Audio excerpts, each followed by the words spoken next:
Hey everyone, today I'm diving into the political storm brewing in Zimbabwe.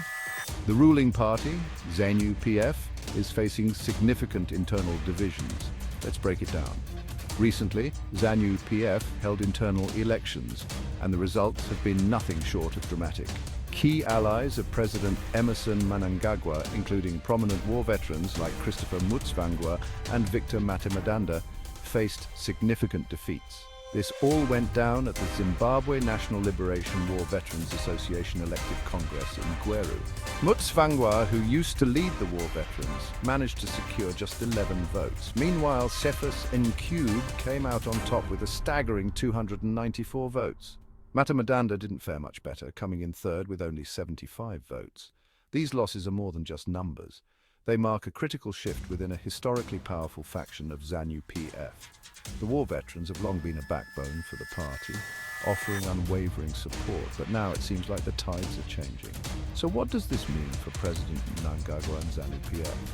Well, it signals potential cracks in the party's unity. The internal strife is not just about personal defeats, it reflects deeper issues and power struggles within the party.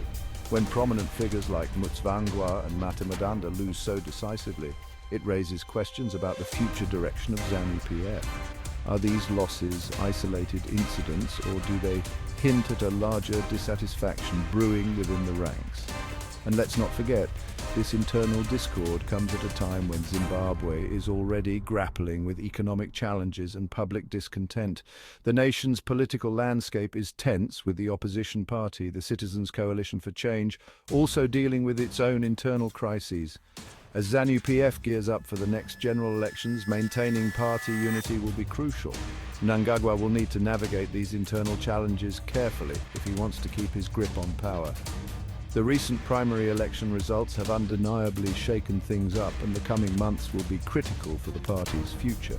In the end, the outcome of these internal power struggles within ZANU-PF could have significant implications, not just for the party, but for Zimbabwe as a whole.